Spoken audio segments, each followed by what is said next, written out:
L'échange que vous allez entendre est un entretien épistémique. Il s'agit d'une conversation asymétrique dans laquelle on s'intéresse à notre interlocuteur en lui posant des questions. Au travers de celle-ci, nous cherchons à comprendre les raisons qui motivent son avis. L'objectif principal de cette forme de conversation est de passer un moment agréable et mutuellement enrichissant. Et sinon, je vois que Marie-Thérèse est montée avec nous. Donc bonjour déjà. Bonjour. Bonjour.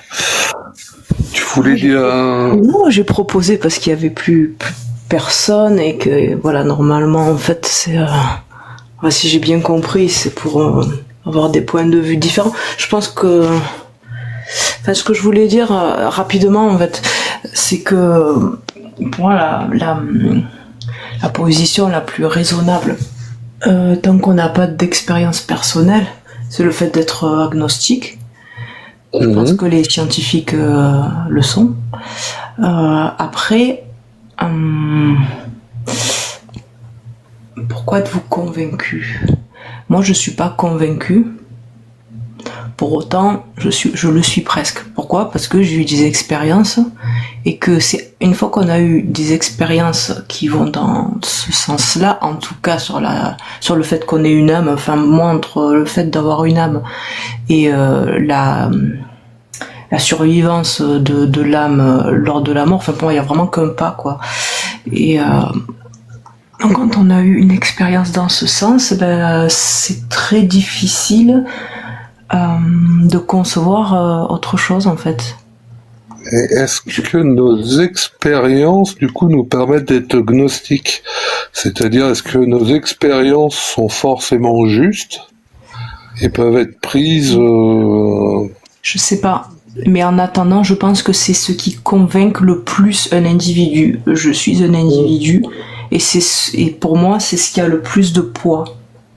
Aujourd'hui, dans cette question, c'est clairement de loin mon expérience sensorielle, etc., qui a le plus de valeur en fait. J'entends les autres arguments, etc., mais je pense que tu peux pas convaincre complètement quelqu'un de quelque chose s'il n'a pas vécu, et inversement. Par exemple, moi je suis convaincue que quand j'allume la lumière va venir. Bon, on m'a expliqué un peu pourquoi à l'école, mais c'est pas ça qui m'a convaincue du fait que il y a 99%, même un peu plus de chances, sauf s'il y a un problème, que effectivement l'ampoule va s'éclairer. Ça j'en suis convaincue, mais j'en suis pas convaincue parce qu'on me l'a expliqué scientifiquement. Parce que voilà, mais il y a d'autres choses scientifiques qu'on m'a expliqué scientifiquement que je prends. Pour autant, j'en suis pas convaincue non plus. C'est quelque chose que j'accepte, que je peux défendre éventuellement si besoin. Mais pour autant, je n'en suis pas intimement convaincue. En fait, voilà, c'était juste pour dire que je pense que vraiment dans ce domaine-là, encore plus que notre, c'est vraiment l'expérience individuelle qui a le plus de poids, mais de très très très loin. Après, c'est du verbe, Si je comprends bien, en fait, voilà, c'est l'expérience qui te permet de te convaincre d'une chose, en fait, alors que tu peux accepter des choses. Mais si tu ne l'as pas expérimenté toi-même, tu vas te dire bon ça doit être vrai ou des choses comme ça éventuellement. Pour certains cas, sans doute que t'as le cas inverse, mais toi tu parlais d'accepter des choses, voire même de les défendre, si j'ai bien compris. Mais la question que j'aurais sur l'expérience, est-ce que tu connais toutes les illusions d'optique, par exemple ? Est-ce que t'en as vu ? Est-ce qu'il y en a une que t'as en tête, là, par exemple ? J'avais un livre sur les illusions d'optique, ouais, quand même, ouais. Par exemple, quand on fixait un point, après on voyait les autres couleurs inversées en fixant pendant une minute. Voilà, par exemple, des choses comme ça. Ouais. Ou alors t'en as d'autres aussi, il y en a une que je trouve vraiment assez hallucinante, t'as celle avec le danseur, mais voilà, qui change, tu peux faire changer de sens, quoi, qui est assez hallucinante, mais t'en as une autre aussi. C'est, je sais pas si tu l'as vu, c'est un échiquier en fait, où t'as les cases de différentes couleurs, donc blanc et gris, noir, un truc comme ça, et t'as et t'as une sorte de truc qui permet de faire un peu une zone d'ombre en fait.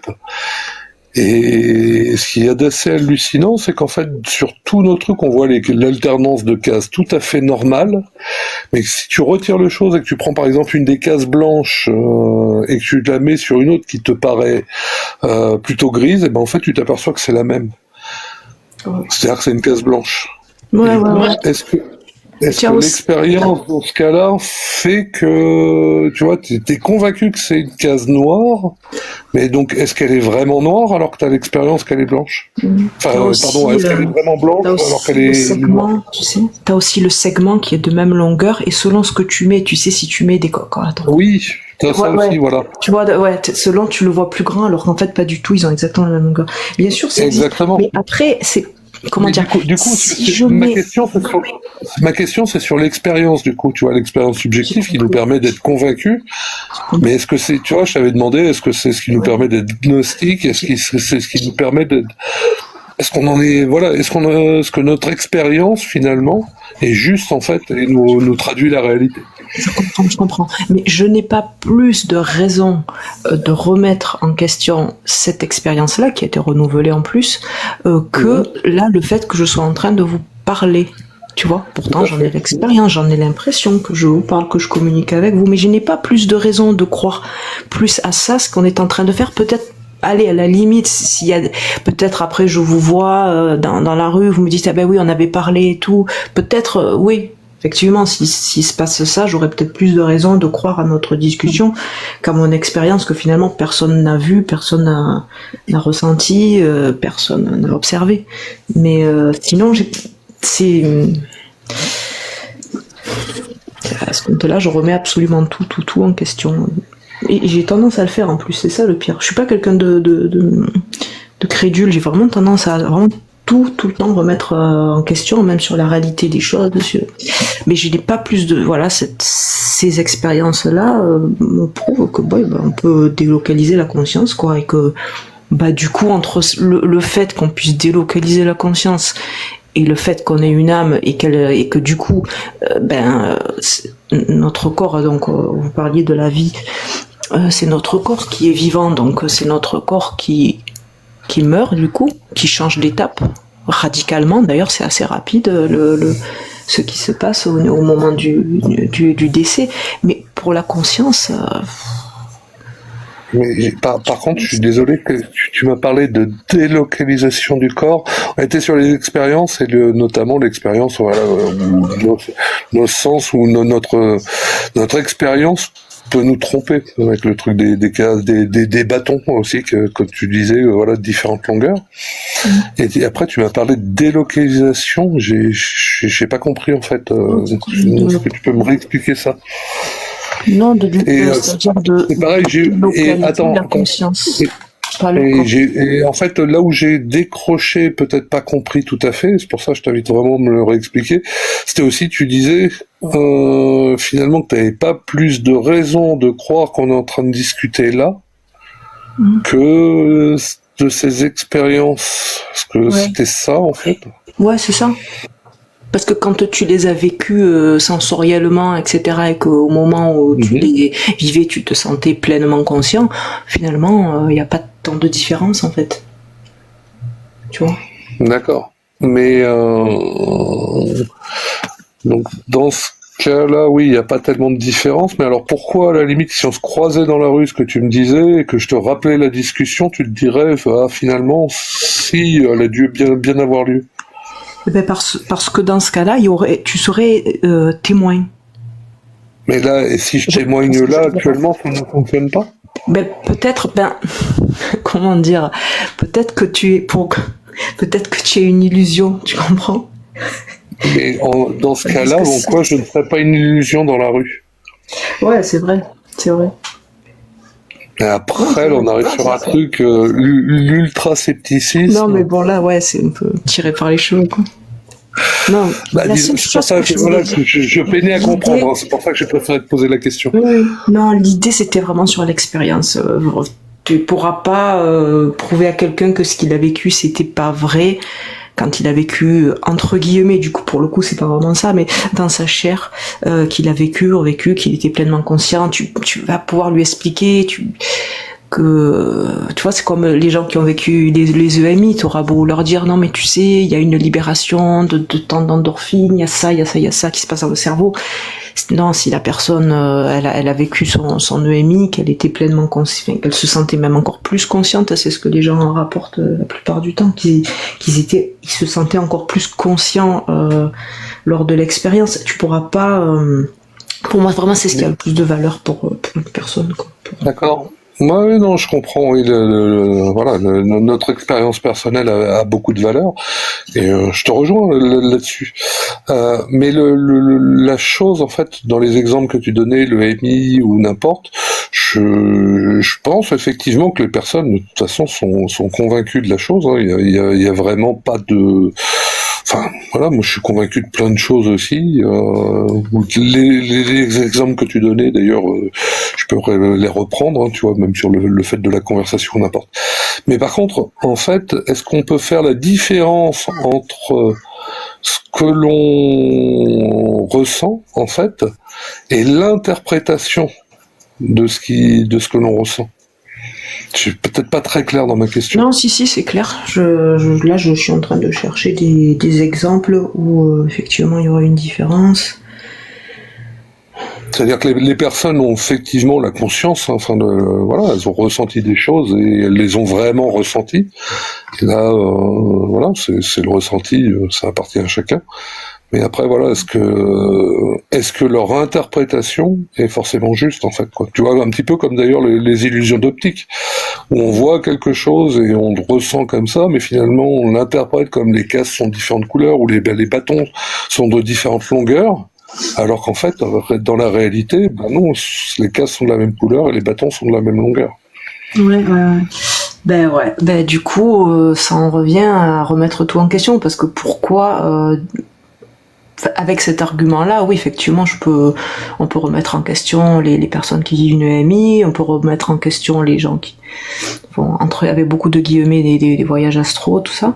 Mais du coup, on peut remettre en question aussi, je sais pas moi, pourquoi pas, en fait, tellement d'autres expériences qu'on peut vivre tous les jours. Je sais pas moi, la peur, Là, c'est des expériences, donc oui, on peut les... Mais après, comment on pourrait faire pour savoir, en fait, ce qui se rapproche le plus de la réalité, en fait? Ça, c'est finalement la question philosophique. Il y aurait plusieurs réalités. Chacun plusieurs réalités. Point de vue. Oui. La vérité serait enfin l'addition de toutes les réalités qu'on est en train de vivre, en sachant qu'on a des filtres différents, hein, selon les personnes. Oui. Déjà sensoriellement, on n'entend pas tous aussi bien, on ne voit pas tous aussi bien. L'humain a une vision particulière par rapport aux autres espèces. Enfin, on ne voit pas, on n'entend pas tout, on ne voit pas tout. On voit moins de choses, on voit. Ouais. Voilà. Donc déjà, du point de vue humain, et même entre les humains, on n'a pas tous la même. Donc au niveau sensoriel, on n'en est pas tous au même niveau, on va dire, on n'a pas tous la même acuité, etc. Donc il y a ça, et donc ça c'est uniquement au niveau physique. Donc après, il y a tous les tous psychologiques liés à l'éducation, les conditionnements, etc. Donc oui, on vit pas tous exactement la même chose, c'est sûr. Je suis d'accord avec ça, quoi. C'est l'interprétation un peu, ça revient un peu à l'interprétation ou notre connaissance du réel. Mais comment on pourrait faire pour en fait le plus se rapprocher de ce qui est vraiment, c'est-à-dire que nous, par exemple, on voit les couleurs, comme tu disais, comme objectif pour discriminer en fait entre ce qui est du ressenti personnel, par exemple, et qui peut s'avérer faux, comme voilà les illusions d'optique, je trouve un exemple qui est assez parlant, et la réalité. Comment, par exemple, sur les illusions d'optique, comment on peut faire pour savoir que effectivement les traits sont de différentes couleurs? Est-ce qu'on peut faire des expériences? Enfin, les traits sont de différentes longueurs. Comment est-ce qu'on peut faire des expériences comme ça pour se rapprocher de la réalité? toutes les définitions des mots, des choses, des concepts, et ensuite, je pense qu'on est tous d'accord sur le fait que la méthode scientifique, c'est celle qui nous rapproche le plus de la réalité, dans le sens où on peut prévoir des choses. Donc, je pense que du coup, c'est la plus fiable. Et donc, moi, je pense que de toute façon, pour en revenir un peu au sujet, tous ces thèmes-là de la conscience, etc., il faut que ce soit étudié. Pas étudié par le prisme de je veux démonter le truc parce que ça m'embête un peu, mais vraiment, réellement, étudier les phénomènes, la conscience que les gens rapportent, toutes les expériences et tout.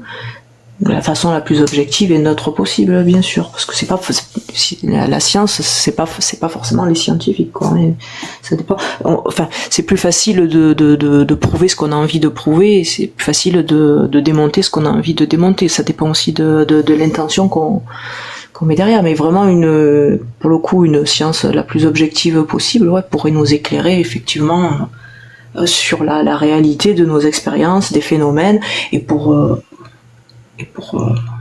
répondre à la question, bien sûr, de la vie après la mort, enfin de la continuité de l'existence après la mort, plutôt.